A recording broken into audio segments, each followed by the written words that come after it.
How can you measure thought leadership? One of the strangest things about thought leadership is that you often become the authority long before you feel like the authority. There's no magic moment where the internet suddenly announces you've made it, but instead, authority compounds quietly. Search rankings improve. People start recognizing your name. Sales conversations start feeling easier. Referrals increase. Competitors stop showing up as often. And eventually something shifts. You stop feeling like one of the many options and you start becoming the obvious choice. So how do you actually measure that? How do you know where you are on this path of thought leadership? How do you know that your authority is truly building? And how do you know when you're beginning to own your category? That's what this episode is all about. A lot of people confuse visibility with authority. They confuse fame with trust, or followers with real impact. But those things are not the same. There are creators with massive audiences who have very little authority in their industry. And there are experts with small audiences who completely dominate their category commercially. Thought leadership is not measured by popularity. It's measured by discoverability, trust, your positioning, and your category ownership. So in this episode, I'm going to break down the real indicators that tell you whether you're actually becoming the recognized authority in your space. Let's dive right in.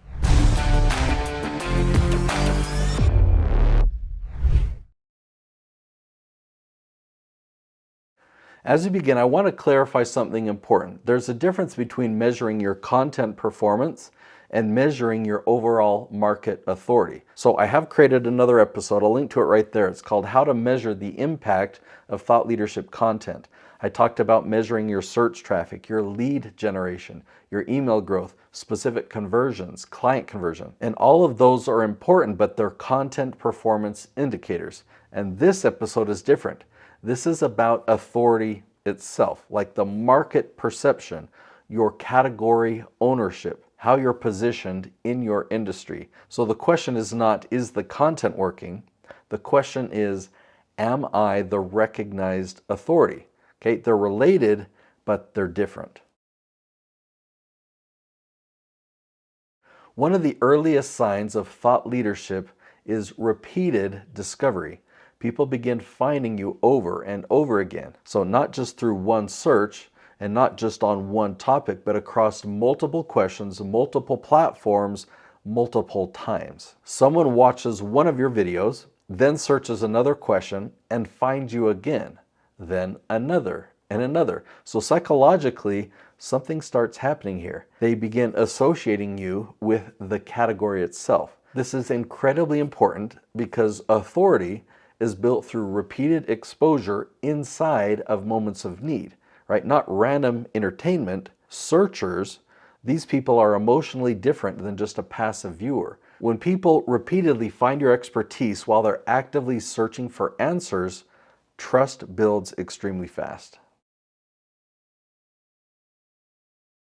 So the next indicator is search dominance, not just ranking for one video, but owning branches of questions. I use a tree analogy. So the industry back in the day used to call this clusters, but I focus 100% on questions and I find branches of questions and I aim at owning an entire ecosystem of search intent. This is one of the clearest indicators of growing authority. When YouTube, Google, and ChatGPT repeatedly recommend your content in a specific category, then the algorithm is programmed to associate your expertise with that subject. Once that association begins and it strengthens, your competitors are going to have a hard time ranking themselves at all. That is category ownership.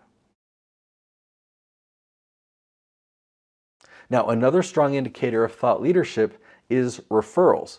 And direct referrals are great, but not just that. What about indirect referrals? People mentioning your videos or sharing your strategies, your frameworks, or they recommend your content, or they're referring your ideas to people in conversations. That happens because thought leadership starts building trust even before a conversation happens. When people are consistently getting value from your expertise, they naturally begin associating you with solutions. So that's why authority compounds and why trust spreads. Now, I love what happens to your sales conversations. It's one of my favorite indicators because it's incredibly practical. Sales conversations start feeling different. There's less resistance, there's less skepticism, there's going to be fewer objections, so you have to do less convincing. And that's because there's more trust. People arrive to your call already believing in your expertise. They already understand your philosophy. They already see you as the authority. So that's why I call these leads referral quality leads. This type of lead will behave similarly to a referred client because the relationship was built before the conversation starts. So once you start generating that type of lead, it's an indication that your thought leadership is working and you stop feeling like you have to prove yourself. Now, an important signal is audience perception. People begin describing you differently. They introduce you differently or they reference you differently. So instead of, hey, I found this creator, they start saying, hey, this is the expert on this subject, or this person is everywhere, or every time I search this subject, I find your videos. So you're going to start hearing those things, and that shift matters because authority is ultimately social acknowledgement. Thought leadership is expertise that's acknowledged by others. So your audience perception is a clear reflection of that acknowledgement. Now, something that's really fascinating and I admit fun to watch is when you have category ownership, that what happens to the competition. At first, you're going to think that the competition feels overwhelming, that you don't have a chance. You'll see these huge creators, big channels, they seem to have big established businesses, their branding is amazing. But then you look at tactical search-based positioning, and it changes the game for you. Large creators are optimizing for broad attention, not precision category ownership. When you can systematically answer important questions in your category, you build this fortress of authority. Competitors still exist, but displacing you becomes difficult, I would say almost impossible, because your content ecosystem is deeply embedded into search behavior. That's why this type of thought leadership compounds extremely powerful over time. So let's talk about how authority often looks small before it looks big. Okay, a lot of people quit too early. When you start to build real thought leadership, outsiders that are measuring different metrics will look at your channel or look at your rankings and they'll say, wow, that's not very impressive. But you're going to be starting to generate leads. You're going to be starting to generate revenue that they don't see. True authority and true success will look unimpressive in the beginning. The channel is going to appear small. The videos don't go viral. You might never get 1 million subscribers, but pull back the curtains and you're going to see that there's trust that's being built automatically. Search visibility is expanding and category association is really strengthening. Eventually there's a tipping point. People begin to recognize your name repeatedly. Dream clients consistently find you. We talked about the referrals, we talked about the conversations becoming easier, and suddenly you're the only option that makes sense. To talk a little bit more about the difference between fame and authority, fame is broad recognition, but authority is trusted recognition. Fame attracts attention, but authority attracts trust. Fame can disappear quickly, but authority is going to compound. And commercially, authority is far more valuable than fame because trust-based positioning creates a much stronger business relationship than entertainment popularity ever does. Now, as you become an authority, there is an emotional shift, and it's actually very rewarding to see because in the beginning, right, you just have expertise, you're not positioned as a thought leader yet. It's very common for you to feel invisible or undervalued. People don't discover you, right? You're constantly chasing opportunities. But as authority compounds and you step into that role of thought leadership, there's something that happens psychologically, right? So you stop worrying about being seen and you stop feeling irrelevant and you don't have to compete for attention constantly. Instead, you're feeling positive things like recognition. You feel trust, you feel positioned, you feel useful, you feel like you're making a difference. And so instead of worrying about all the stress and all the uncertainty, you can have confidence that you're genuinely able to help people.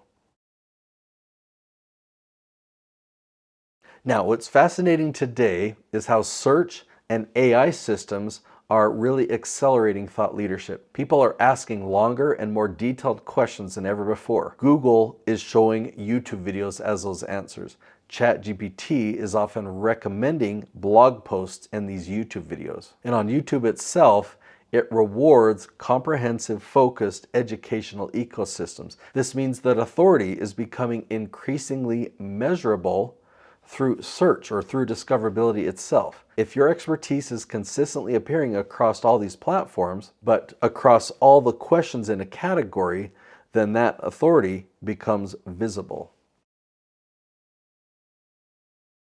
The goal of thought leadership is not becoming internet famous. The goal is becoming the recognized authority in your category, the person that people consistently find, the person that they trust, that they recommend, that they remember, right? That's what category ownership really means. So once that begins happening, your business will change permanently. Now, if you want to understand the actual step-by-step framework to building category ownership, right, this evergreen authority and evergreen lead generation, then I'm going to link to another episode right there. It's called Thought Leadership Strategy. In that episode, I break down the complete system for identifying the right category that you want to own and then strategically positioning your expertise, building this evergreen infrastructure, and systematically becoming the go-to authority in your space.